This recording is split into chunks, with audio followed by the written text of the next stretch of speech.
Thailand will be approaching this flight of change, though. Ijerd would still follow the script that Copper and Namo has been doing. So he's not really leading the fray at this point. And yes, despite of that substitution, I don't think it puts so much of a dent in what Dominators have done right now. So let's see if they can change the script, if they can change how they approach this. But the Containers right now, I think this is a good opening for them. They can just head in straight, probably use this elevation to get the first blood. Azure, even though just warming up, see a bit of communication, telling his team maybe what the next move is going to be, and they're looking to isolate Camille. Look at that, the two-man pins him, but Camille, thanks to the infinite glue walls that he has, able to absorb the pressure and disengage, and now allowing Geisen to come in from behind, and that's why Aizen, you see him wall off the back line, but when you reposition those glue walls, it opens up the flank again, and Nang Tui, lying in wait, takes out Geisen. I don't able to find Onamo in the process though, so Indonesia steps the bleeding. And Indonesia is now starting to bleed. Camille will try to isolate one of the players of the TMT away, but there goes Nang Tui already going down. Only one remains for Thailand, and Copper, again, we saw this before, but he can go and probably pull this off against Araxi if in case Araxi doesn't recover that quickly. He's still in full health though, so Copper, as quickly as he can, just put up all those barricades and jump in, and he might be able to take Roxy down. There goes the chip damage right now, but Roxy barricades himself to try to buy some time to recover, but Copper is not giving him that time. Yeah, another quick shot onto Roxy that brings him down to dangerous zone. One more pump will do the job. Copper sees him, but through walls, making it almost impossible. Roxy drops it again. Once more, Copper is the one that lands the shot. Roxy needs to reposition, able to somehow still slip away into the shadows.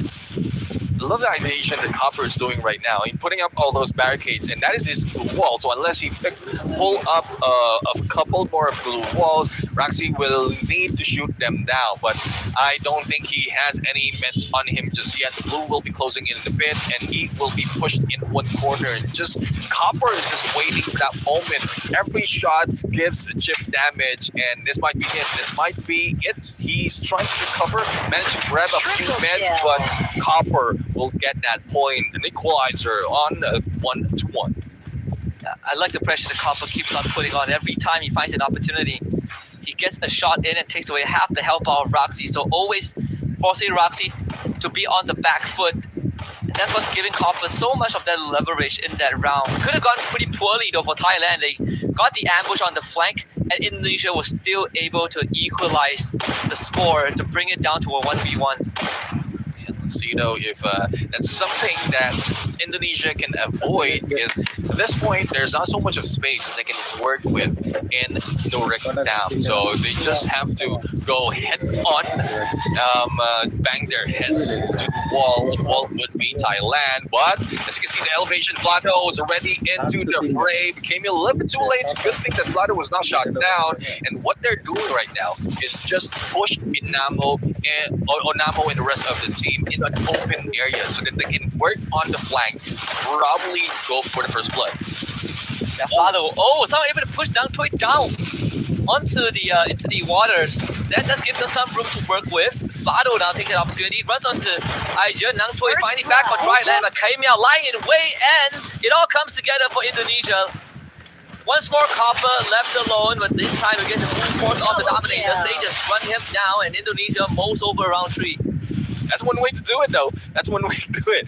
Isolate them, put so much of pressure that they fall down. We saw it happen from yesterday, but not quite sure, I can't remember who was it. Was it Vlado who fell down on that pier, and it just doesn't move. He just is not moving. Thus, the opponents are taking advantage of that. It's a good thing that they are using their mistake against Thailand, and this is what they have to do every time they go into Norik Dam. But it's still a long way. We are now in peak right now, and there's not so much a flank that can be done. So head on once again. Dominators is just making sure that the Thailand doesn't go in and cross over.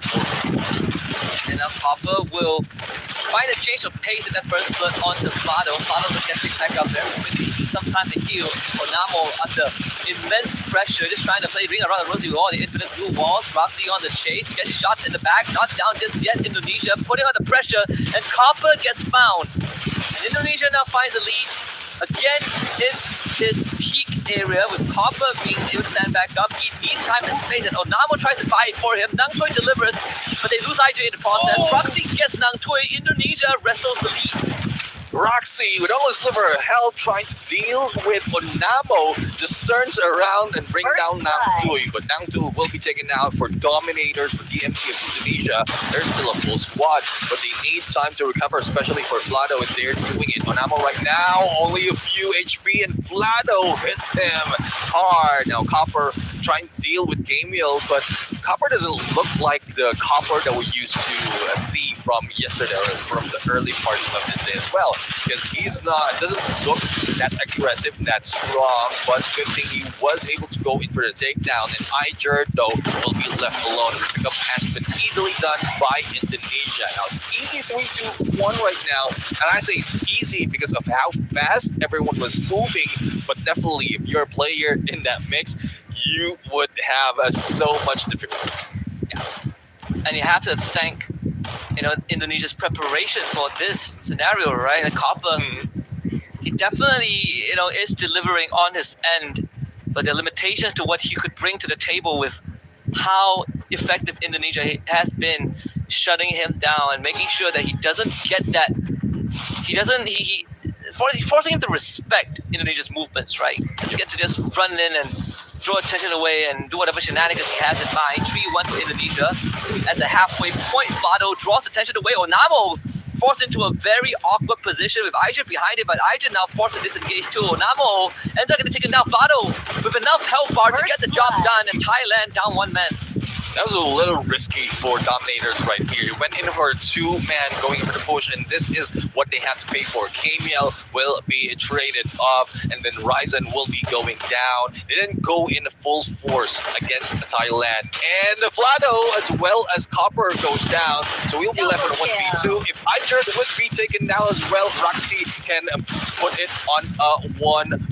But they have to deal on the other side. Nang Tui a little bit too quick with that jump shot and a headshot. Indeed, and Thailand